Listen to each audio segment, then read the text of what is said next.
يا إلهي ومليكي أنت تعلم كيف حالي وبما قد حل قلبي.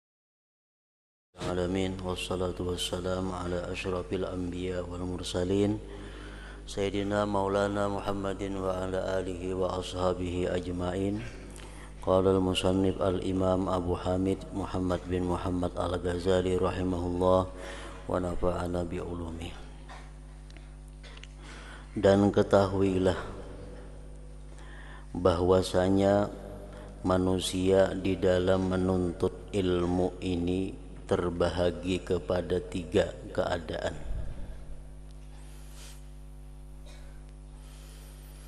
Manusia di dalam menuntut ilmu ini, maksudnya ilmu agama, terbagi kepada 3 keadaan. Pertama, orang yang mencari ilmu untuk menjadikannya sebagai bekalan ke negeri akhirat. Mencari ilmu untuk menjadikannya sebagai sangu bekal ke negeri akhirat. Maka ia tidak berniat dengan mencari ilmu kecuali hanya mendapat keridhaan Allah dan negeri akhirat. Maka orang ini termasuk di dalam golongan orang yang beruntung. Golongan inilah golongan yang mereka menuntut ilmu, setiap kali perjalanannya dimintakan ampun dosa-dosanya oleh para malaikat, oleh seluruh makhluk hidup yang ada di muka bumi ini. Mereka itulah orang-orang yang andai kata dia mati dalam menuntut ilmu, maka matinya sebagai salah seorang syuhada, yaitu orang-orang yang mencari ilmu hanya tujuannya untuk mendapatkan keridhaan Allah dan negeri akhirat.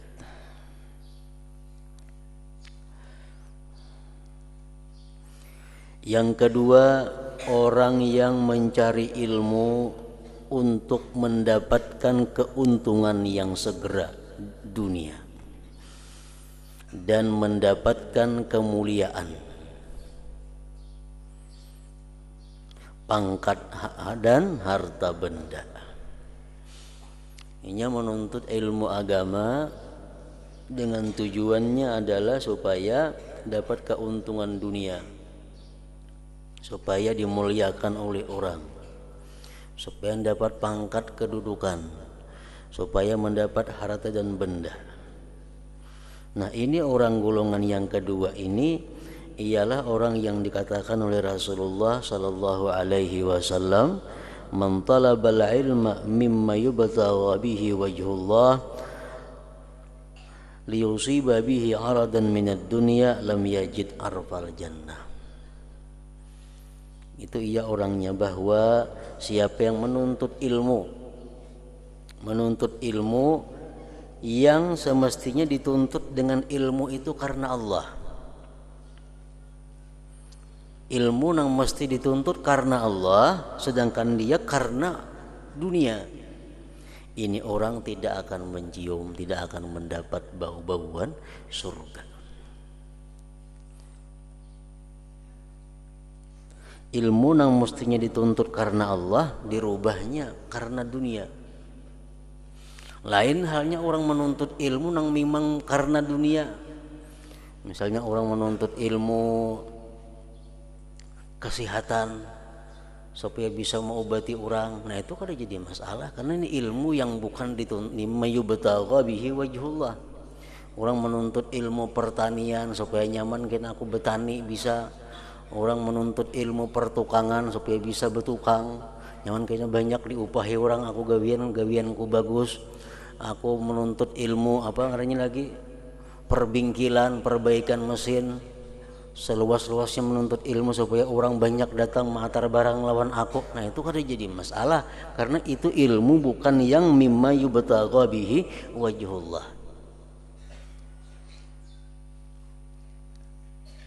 Siapa menuntut ilmu dari sesuatu yang dituntut dengannya karena Allah untuk mendapatkan dengannya bagian daripada dunia, maka orang tersebut tidak akan mencium, tidak akan mendapati bauan surga. Ilmu fikih itu ilmu yang mesti karena Allah. Nah, dia menuntut ilmu fikih habis-habisan. Dia perdalam ilmu fikih sedalam-dalamnya, supaya dengan dalam ilmu fikih kena aku nyaman. Jadi pengulu kawa, jadi naib kawa, orang bertakun hukum macam-macam kawa, untuk kepentingan dunia. Nah, ini yang dimaksud dengan golongan yang kedua ini. Orang yang mencari ilmu untuk mendapatkan keuntungan yang segera dunia dan mendapatkan kemuliaan, pangkat dan harta benda.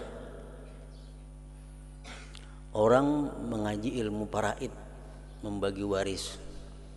Dia perdalam ilmu perwarisan itu menurut hukum Islam. Tujuannya apa? Untuk membuka praktik konsultasi hukum faraid. Ini ada berlaku. Mungkin di kota-kota besar konsultan hukum faraid itu dibayar, misalnya kena warisannya 1 miliar, dapat 2% daripada itu umpamanya. Nah, ini tujuan mengaji ilmu faraid untuk mencari keuntungan dunia. Padahal ilmu faraid itu ilmu hukum Allah, namun mesti dituntutnya pun karena Allah.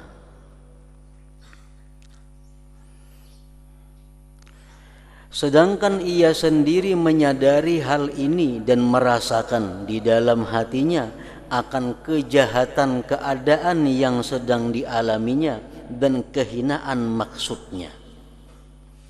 Inya menuntut ilmu karena dunia. Inya sadar, aku ini salah, aku ini luput menuntut ilmunya karena dunia. Tapi kadang-kala menghentikan itu. Terus saja tujuannya macam itu, tapi niatnya dalam hatinya tahu bahwa ini luput, ini salah. Nah, maka orang ini adalah berada di dalam golongan yang berbahaya. Jikalau ia mati sebelum sempat bertobat, maka dibimbangi ia akan mati dalam keadaan su'ul khatimah. Kemudian urusannya terserahlah kepada kehendak Allah, kalau mau dimaafkan atau disiksa. Tetapi kalau ia mendapat taufik sebelum matinya, lalu ia bertobat dan sempat mengamalkan ilmu yang telah dituntutnya, dan sempat pula membuat pembetulan terhadap apa yang tercedera dan tercuai, yang tertinggalkan, maka bolehlah ia dikumpulkannya bersama golongan yang beruntung, karena orang yang bertobat daripada dosanya sama seperti orang yang tidak berdosa. Orang menuntut ilmu agama tapi tujuan bukan untuk meninggikan agama. Ya, ini tuntut ilmu agama tujuan bukan untuk meninggikan agama, tapi untuk kepentingan pribadi. Ini orang salah, inya pun merasa bahwa dia salah. Nah, kalau orang ini terus menerus demikian, mati belum tobat, dikhawatirkan matinya kada baik. Nah, kalau ingin dapat taufik dari Allah, dapat hidayah, kalau dia tobat sebenar-benar tobat, dia akan kembali termasuk kepada golongan orang-orang yang beruntung tadi. Karena orang yang tobat daripada dosa sama halnya dengan orang yang tidak berdosa, sama.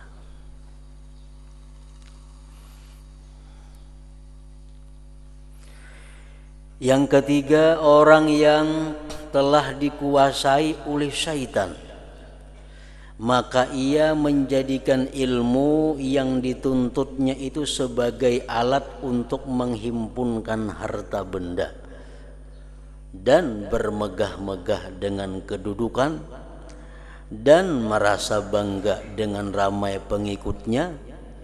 Ia menggunakan ilmu yang dituntutnya itu untuk mencapai segala hajatnya dan untuk mengaut keuntungan dunia. ini golongan yang ketiga.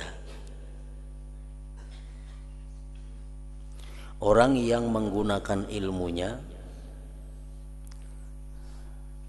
untuk menghimpunkan harta benda. Orang yang tujuan dengan dakwahnya untuk mengumpulkan harta benda. Atau orang yang tujuannya menuntut ilmu untuk menghimpunkan harta benda. Dia menuntut ilmu itu dengan harapan bila mana punya ilmu, seluruh hajatku akan dikabulkan orang. Dan aku akan banyak dapat mengaup keuntungan-keuntungan dunia. Nah, ini golongan yang ketiga. Walaupun demikian, ia masih terpedaya lagi dengan sangkaannya bahwa ia mempunyai kedudukan yang tinggi di sisi Allah. Ini lebih buruk daripada yang kedua tadi. Golongan yang kedua ini menuntut ilmu bukan karena Allah, tapi ini sadar aku ini luput, aku ini salah. Cuma terus saja mengaji kada karena Allah, tahu pada salah. Nah, yang ketiga ini niatnya sudah luput, pekerjaannya luput, hatinya merasa bujur. Nah, hatinya merasa bujur. Masih terpedaya lagi dengan sangkaannya bahwa ia mempunyai kedudukan yang tinggi di sisi Allah karena ia masih lagi pada zahirnya menyerupai para ulama. Ia bercakap seperti percakapan ulama dan berpakaian seperti pakaian ulama. Padahal zahir dan batinnya penuh dengan tamak dan haluba dalam menghimpunkan kekayaan dunia. Nah, ini golongan yang ketiga.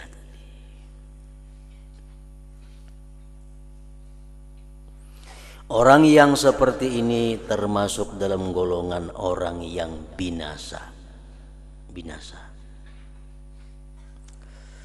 Jahil dan tertipu dengan hilah, dengan tipu daya syaitan. Dan sangat tipis harapan untuk ia bertobat kepada Allah karena ia telah menyangka bahwa dirinya termasuk di dalam golongan orang yang baik. Nah, ini orang berat untuk dibaiki, ini orang berat untuk bisa diluruskan karena sesuatu yang salah dalam perilakunya dianggapnya dia masih punya kedudukan tinggi di sisi Allah, dia masih punya kedudukan yang mulia di sisi Allah, padahal salah. Ini bukannya kekasih Allah, tetapi adalah musuh-musuhnya Allah Subhanahu wa ta'ala. Seperti apa yang dikatakan oleh Ka'ab radhiyallahu anhu. Ka'ab menceritakan tentang keadaan orang-orang yang berilmu di akhir zaman. Yakunu fi akhir zaman ulama. Di akhir zaman itu nantinya ada ulama-ulama, mereka alim. Yuzahidunan nasa fid dunya wa la yazhadun. Mereka ulama-ulama di akhir zaman itu menyuruh manusia untuk zuhud, agar benci kepada dunia, agar jangan mengumpulkan dunia. Tapi mereka sendiri ulama itu tidak melakukan zuhud. Nah, mereka ingin bahwa orang-orang meninggalkan dunia supaya ingin seorang saja ampunnya dunia.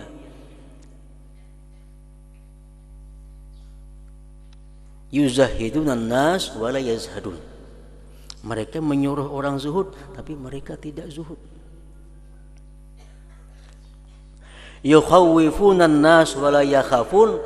Mereka itu selalu menakutkan kepada manusia kepada Allah. Takutlah kepada Allah. Allah punya siksa yang pedih, Allah punya ini, punya itu. Tapi wala yakhafun, mereka sendiri kada takut kepada Allah. Mereka menakutkan bagaimana hukumnya orang yang riba nanti siksanya macam ini, orang yang berbuat ini macam ini. Tapi mereka sendiri melakukan yang mereka takutkan itu.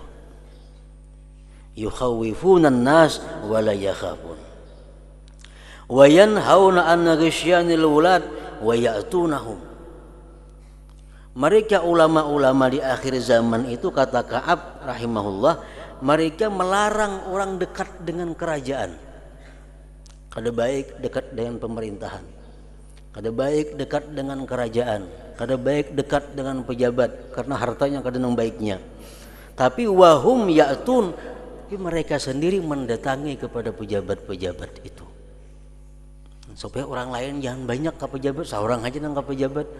Ke pejabat itu kada bagus, bakawan pejabat itu kada baik. Tapi wahum ya'tunahu, mereka mendatanginya, mereka dekat dengannya.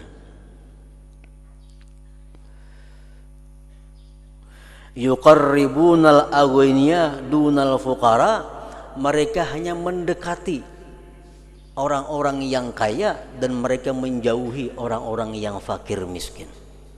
Orang-orang yang miskin kada kawa dekat dengan inya, orang-orang yang lemah kada kawa dekat. Nang kawa dekat lawan inya, nang kawa mengaji lawan inya, hanya orang-orang yang kaya.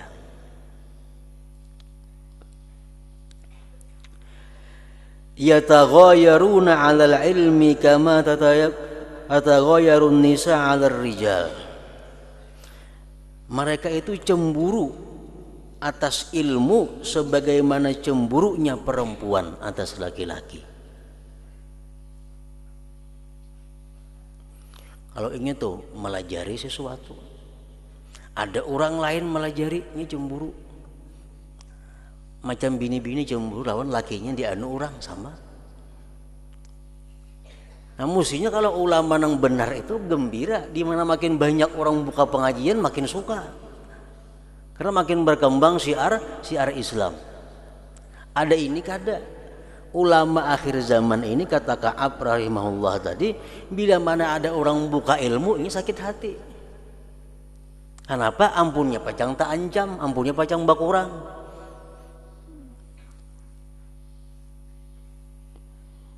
Yaqdabu ahaduhum ala jalisihi idza jalasa ghairah, dia akan marah kalau ada muridnya itu mengaji ke orang lain. Yaqdabu ahaduhum ala jalisihi idza jalasa ghairahu, dia marah kalau muridnya mengaji ke lain. Ini ulama akhir zaman. Kan mengaji ke lain ku sumpahi kada kuridai lagi. Mestinya makin murid makin banyak guru makin bagus, makin banyak ilmu pengetahuan nang didapatnya. Ini kada murid mengaji ke lain disumpahi kada diridai. Dia marah kalau muridnya menuntut ilmu ke orang lain. Nah ini bukan ulama, kata Ka'ab, ulaikal jabbarun a'daur rahman. Ini bukan ulama, ini orang-orang jabbar, orang-orang yang musuhnya Allah subhanahu wa ta'ala. Nah termasuk di dalam golongan yang ketiga tadi. Kalau ingin menuntut ilmu, menggunakan ilmu karena Allah, kada akan terjadi hal-hal seperti kelakuan ulama di akhir zaman tadi.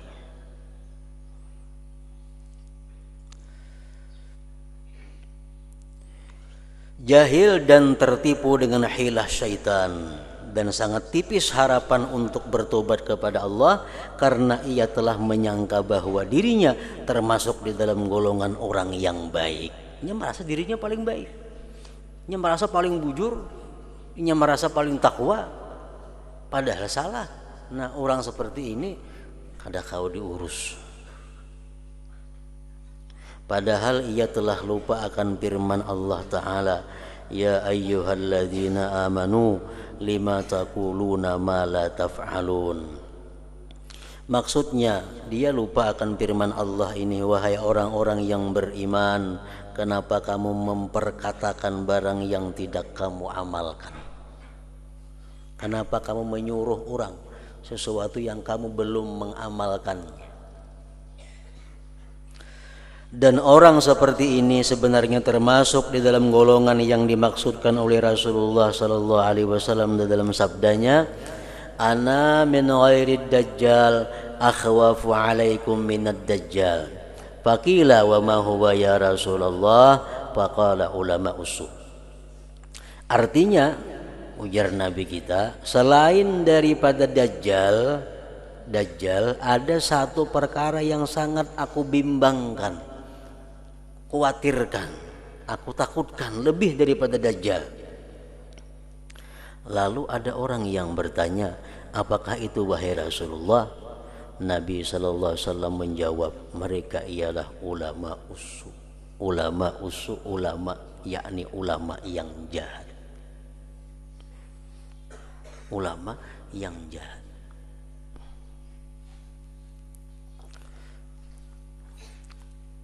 Kayak apa contohnya ulama-ulama yang jahat itu? Seperti hadis, seperti perkataan Ka'ab rahimahullah tadi antara lain. Imam Ghazali memberikan contoh tentang ulama-ulama yang jahat itu. Beliau menulis tentang sebuah hadis Rasulullah SAW yang menyatakan bagaimana kelakuan-kelakuan atau akhlak-akhlak ulama-ulama yang dikatakan tadi. Beliau mengatakan, wa minal ulama may yakhzunu ilmah fala yuhibbu an yujada inda ghairih. Ini contoh-contoh kelakuan-kelakuan ulama-ulama yang ditakutkan Nabi, lebih ditakutkan daripada Dajjal dalam hal membahayakan umat. Wa minal ulama man yakhzunu ilmahu fala yuhibbu an yujada inda ghairih. Ada di antara ulama, salah satu kelakuan ulama yang jahat itu adalah ulama yang menyimpan ilmunya. Dia tidak suka ilmunya itu didapat di orang lain. Jadi ini hendak sorangan aja bisi ilmu itu pada akun bagi ke orang lain. Orang lain kada boleh mengetahui ilmu itu. Disimpan untuk dirinya aja. Misalnya ada 10 ilmu, ini bisa ilmu nahu, ini bisa ilmu saraf, ini bisa ilmu fikih, ilmu tauhid, ilmu tasawuf, ini bisa semuaan diajarkan kecuali sebuting. Ini kada boleh aku bagi saya kurang tahu. Nah, itu termasuk akhlak kelakuan ulama su. Kata Rasulullah, "Fadzalika bidarkil awal minan nar." Itu ulama yang seperti itu nang mau menyembunyikan semacam ilmu tadi, itu dia akan berada di tingkatan pertama daripada api neraka. Di tingkatan pertama daripada api neraka. Nah, contoh yang kedua, wa minal ulama man yakunu fi ilmihi bi manzilati sultan in rudda alaih syai'un min ilmihi aw tuhuwina bi syai'in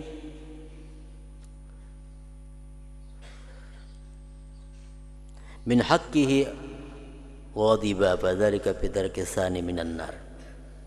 Ada juga ulama yang jahat ini, dia menempatkan ilmu yang ada pada dirinya itu seperti menempatkan kerajaan. Jika ilmunya ditolak orang atau dia tidak dihormati orang, dia akan marah. Nah, jadi ini maulah ilmu yang ada pada dirinya itu untuk memperbudak orang. Sehingga kalau ada saran-saran yang ampunnya kada diterima orang, ini sarik. Ada pendapat ini yang kada dipakai orang, ini marah. Nah, ulama-ulama yang seperti ini yang maulah ilmunya macam jadi kerajaan, kan macam raja itu boleh menyuruh A, kada diasi hukumnya kita sarik kerajaan itu. Nah, ini ulama ini orang yang bila sarannya kada dipakai, pendapatnya kada dipakai, dia akan marah. Nah, maka ulama seperti itu menempati tingkatan yang kedua daripada api neraka. Tingkatan yang kedua daripada api neraka. Ulama yang menjadikan ilmu sebagai alat, sebagai umpama kerajaan. Yang ketiga, wa minal ulama man yaj'alu ilmahu wa gharaib hadithihi li ahli syarab wal yasar wa la yara ahlal hajah lahu ahla. Yang ketiga, contohnya ulama yang jahat tadi adalah ulama yang hanya memberikan ilmunya kepada orang-orang terhormat dan orang-orang kaya. Kalau kada sugih, kada kau dapat ilmuku larang harganya. Orang miskin kada kau mengaji lawaninya. Padzalika bidarkis salis minan nar. Ini ulama yang jahat, dia berada di tingkatan yang ketiga daripada api neraka. Wa minal ulama man yansibu nafsahu lil futya fayubti bil khata. Padzalik bidarkir rabi minan nar. Yang keempat, ulama yang jahat ini contohnya adalah ulama yang suka memberikan fatwa. Fatwa itu lain dakwah. Dakwah itu mengajak orang ke jalan Allah. Dakwah itu mengajak orang sembahyang berjamaah, mengajak orang meninggalkan maksiat. Itu artinya fatwa apa? Dakwah ilallah. Kalau fatwa ini adalah orang yang menerangkan tentang hukum-hukum Islam. Ini katujuban berfatwa. Padahal luput fatwanya itu. Nah, artinya kadang menguasai ilmu sudah wani-wani berfatwa. Nah, ini ulama nang jahat juga. Kalau ulama nang baik paling hati-hati memberikan fatwa hukum itu kepada orang. Nah, ulama nang jahat katujuban berfatwa sedikit haram. Itu haram, ini haram. Amun bujur haram itu. Nah, itu dikedudukan di nomor 4 daripada api neraka. Kemudian lagi contohnya ulama yang jahat yang ditakutkan Rasulullah tadi, wa minal ulama man yatakallamu bi kalamil yahud wan nasara liyaghzula bihi ilmuhu fadzalika bidarkil khamis minan nar. Ada ulama-ulama yang bila berbicara tentang ilmu dia seringkali menggunakan perkataan-perkataan Yahudi dan Nasrani supaya dianggap orang dia punya ilmu yang luas, punya ilmu yang dalam. Bila bicara ini keluar bahasa Inggrisnya, keluar bahasa Perancisnya, supaya dianggap orang ini ahli dalam berbagai hukum, berbagai ilmu. Nah, tujuannya macam itu. Nah, ini ulama nang jahat juga ngarannya, di neraka andaknya di lantai nang kelima. Wa minal ulama man yattakhidhu ilmahu muru'atan wa nubla wa dzikra pinnas. Ulama yang jahat lagi contohnya adalah ulama yang menjadikan ilmu itu untuk mendapatkan sanjungan pujian di mata manusia. Ilmu dijadikannya alat untuk kemuliaan, untuk sanjungan pujian. Nah, padalik bidar pisadis minan nar, ini di urutan yang ke-6, di lantai yang ke-6 daripada api neraka.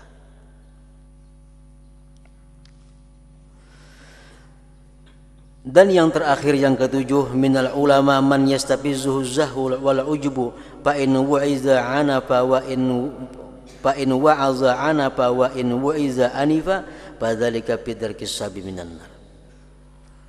Contoh ulama yang jahat lagi adalah ulama yang punya sikap ujub, punya sikap sombong.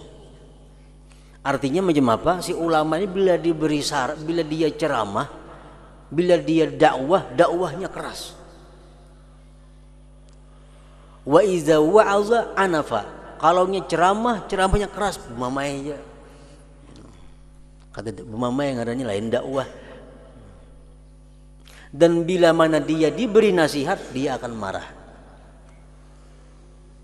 Nah, ada juga ulama nang itu kelakuannya. Ujar Nabi kita, bila mana dia berceramah, bumamai yang bahasa Sarik. Bila mana dia dinasihati orang, diberi saran oleh orang, inya nang sarik. Nah, itu ulama adalah gulungan dimasukkan ke dalam tingkatan yang ke-7 daripada api neraka.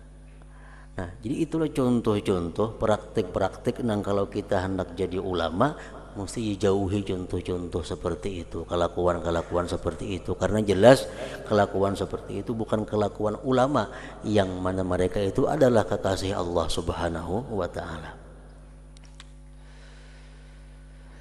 Dajjal itu tujuannya sudah jelas untuk menyesatkan manusia. Dajjal jelas tujuannya menyesatkan manusia. Tanda-tandanya pun ada. Tetapi ulama usuk ini walaupun lidahnya pandai memalingkan orang lain daripada cinta dunia, namun amal dan perbuatan mereka adalah mengajak orang lain membuat kejahatan. Karena amalan seseorang itu lebih berkesan daripada percakapannya. Kenapa Nabi sangat khawatir terhadap ulama yang jahat ini?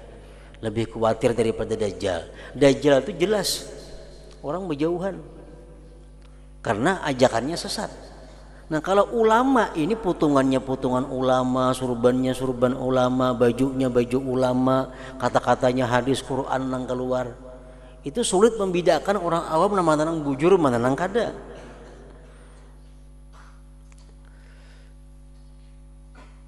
Dan orang ramai lebih mudah tertarik dengan perbuatan ulama usuk daripada perkataan mereka. Maka apa yang dapat dirusakkan oleh ulama usuk ini dengan perbuatan mereka adalah lebih banyak daripada apa yang dapat dibaikkan oleh lidah mereka. Orang-orang yang jahil sebenarnya belum berani menghimpun dunia banyak-banyak. Orang-orang jahil sebenarnya kada berani mereka itu menumpuk-numpuk harta kekayaan. Kecuali setelah mereka melihat keberanian ulama usuk ini. Berhubung ulama-ulama ini berani menumpuk-numpuk harta, ulama ini berani mengumpul-ngumpul harta di situ kamari, akhirnya orang awam menjadi umpat wani mengumpul-ngumpul harta. Maka jadilah ilmu yang ada pada mereka sebab keberanian orang ramai membuat berbagai-bagai maksiat. Maka inilah yang sangat dibimbangkan oleh Nabi sallallahu alaihi wasallam, yang sangat ditakutkan oleh Nabi sallallahu alaihi wasallam itu.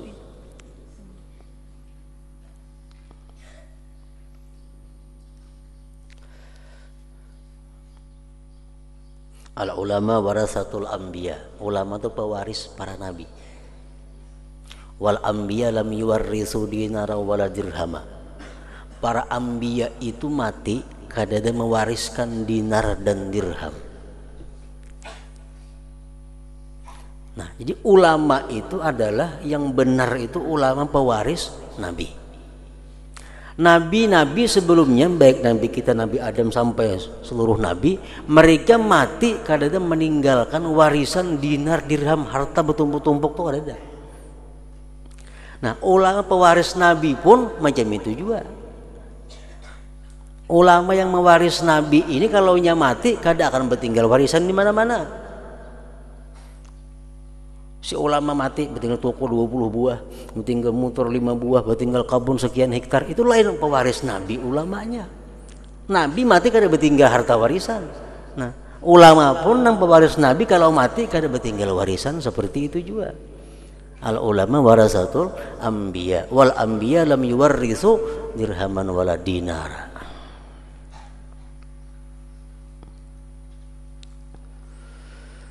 Namun demikian nafsu ammarah, ulama usu ini selalu membisikkan di telinga mereka bermacam-macam angan dan membisikkan kepadanya bahwa ia telah banyak menabur jasa di kalangan manusia sehingga ia layak untuk menerima bermacam-macam anugerah daripada Allah. Nah, syaitan selalu membisik ke dalam telinga ulama yang jahat itu. Bisikan syaitan apa? Engkau wahai ulama orang yang banyak berjasa dengan hamba Allah. Engkau yang banyak mengajarkan ilmu kepada manusia. Engkau patut menerima penghargaan-penghargaan daripada Allah. Engkau patut menerima anugerah-anugerah daripada Allah. Nah, itu bisikan syaitan kepada ulama-ulama yang jahat. Nafsunya juga mengkhayalkan kepadanya bahwa ia adalah lebih baik daripada hamba-hamba Allah yang lain. Syaitan selalu membisikkan ke telinga ulama. Selalu ada bisikan syaitan kepada ulama, engkau makhluk Allah paling top, engkau makhluk Allah paling suci, engkau makhluk Allah paling bersih. Kada putus-putusnya syaitan membisiki ulama di telinga. Supaya apa? Supaya ulama ini merasa bahwa dirinya lah orang yang paling mulia di antara yang lain-lainnya. Nah, bila sudah mahakuni bisikan syaitan seperti itu, maka jadilah ulama yang jahat. Jadilah ulama yang sesat.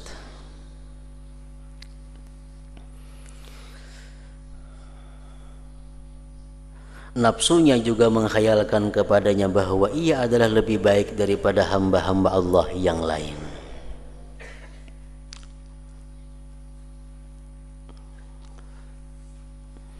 Nah, makanya kita wajib fardu ain mengingat selalu, sesudah mengetahuinya kita ingat selalu cara-cara yang kita terangkan pada minggu telah lalu, cara-cara untuk mengatasi atau menangkal bisikan-bisikan syaitan atau bisikan-bisikan nafsu amarah yang minggu dahulu itu. Kita wajib mempelajari itu dan wajib selalu ingat.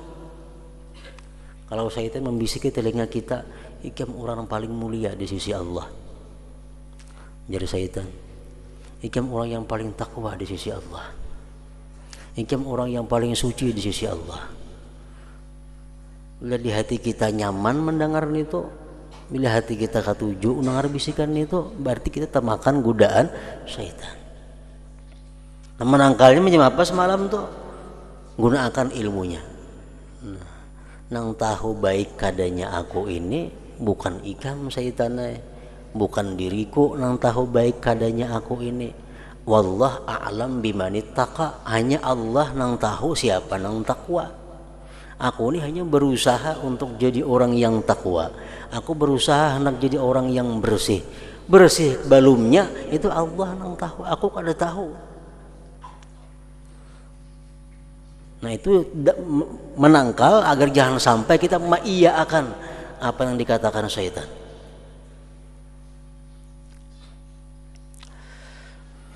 Wahai para penuntut, maka jadikanlah dirimu bersama dengan golongan yang pertama. Wahai para penuntut, maka jadikanlah dirimu bersama dengan golongan yang pertama. Pertama mana tadi? Golongan pertama adalah golongan yang mencari ilmu untuk menjadikannya sebagai bekalan ke negeri akhirat. Maka ia tidak berniat dengan mencari ilmu kecuali hanya mendapat keridaan Allah dan negeri akhirat. Penuntut ilmu jasidin supaya umpat golongan nang pertama itu. Golongan itulah golongan nang beruntung. Golongan itulah amunnya mati sebagai syahid. Golongan itulah nang dijamin Allah kecukupan rezeki hidupnya. Allah menjamin orang yang menuntut ilmu rezekinya. Allah menjamin kebutuhan orang yang menuntut ilmu akan rezekinya. Untuk ilmu nang macam apa orangnya? Golongan pertama itu.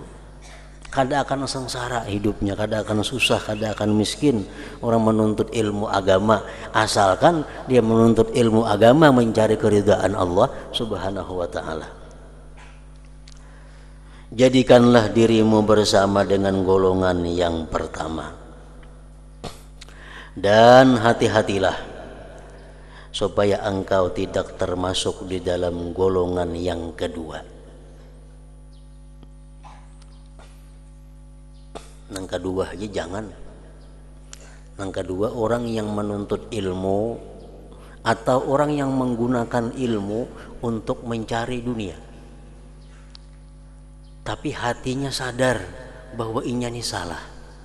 Hatinya sadar inya luput.